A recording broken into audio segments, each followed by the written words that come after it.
Okay, welcome once again, guys. This is a circle theorem question I came across, and it reads: in the diagram, G, D, and F are points on the circle. Center A, CE, is a tangent to the circle at D, and then the angles were given, and we are asked to calculate the angle CEG and then the angle CDJ. Okay, so when it comes to circle theorem, you have to know all the theory because we have a lot of theories there, and that is going to help you solve questions like this. Good. So first of all, let's locate the angles we are looking for. The first angle we are looking for is the CEG, and that is a CEG. So it means we want this angle. So let's name this angle with a variable CX. Let's name our variable angle X. So now the next one is angle CDG. So let's name that one to angle Y. So it means we are finding for X and then the Y. Okay, so we are starting with the X.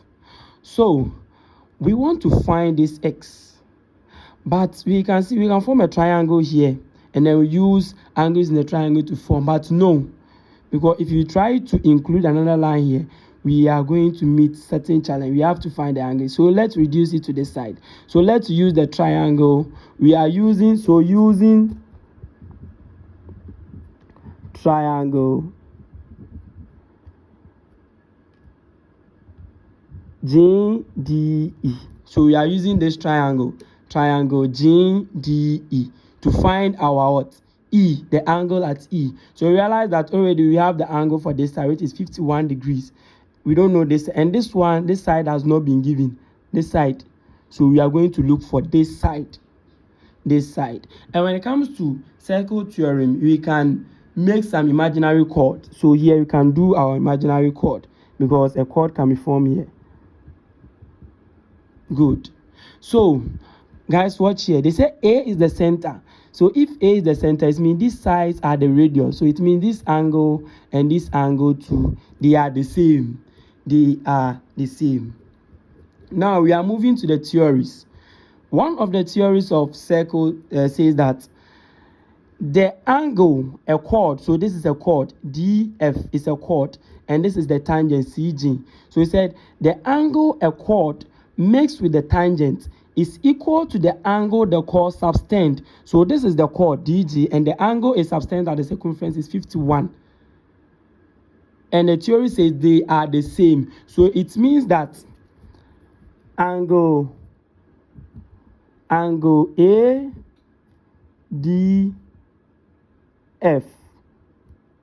angle FDE, angle FDE is equal to 51, because the theory says the angle a chord makes with a tangent is equal to the angle the chord subtends. So it is subtending 51. So it means this side is automatically 51 degrees. The whole of this side is 51 degrees. Now we move. Another theory also says, so there is a lot of theories when it comes to circle theorem. Another theories also say, from the center to the tangent, an angle formed there is 90. A line from the center meets a tangent at angle 90. So it means that the whole of this side is angle 90. The whole of this side will give you angle 90. Yes, but we already have 51. So we want to get this small angle. So this small angle will be 90 minus 51. And that will give us 39 degrees. And since we said this side and this side are the same, let's put the 39 degrees here. Guys, we are getting there. So now watch here. Now we want to get this whole angle to help us get this side. So watch here.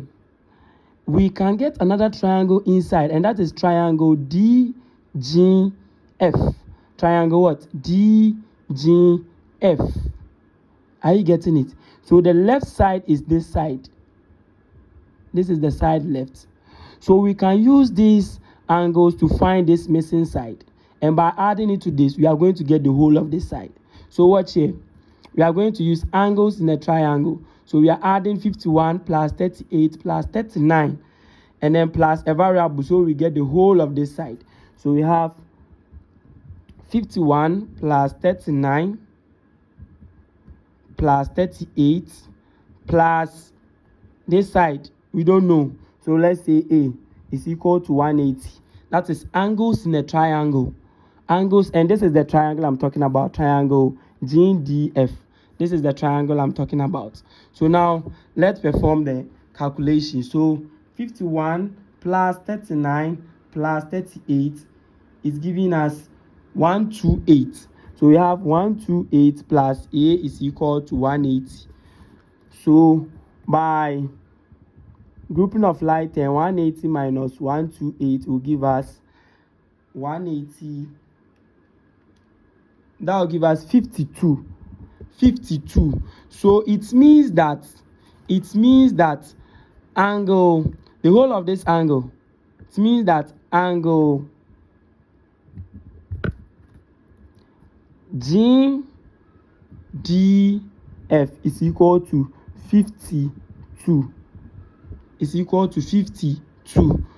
Here, the whole of this side is 52. And now here too is 51. So when we add everything together, we are getting our angle GDE. We are getting what we are looking for. So now our angle GDE will be equal to 52 plus 51. And that is giving us 103 degrees. 103 degrees. Now we can find our E. By using the what? Sum of angles in a triangle. So now let's find our E, and that is the X. You can find our X. We can find our X. So now finding for our X. Now we'll come to our question. Finding for our X, and that is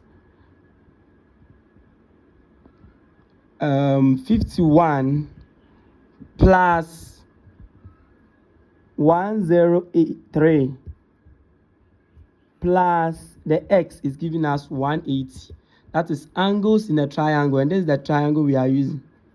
So now by adding everything together,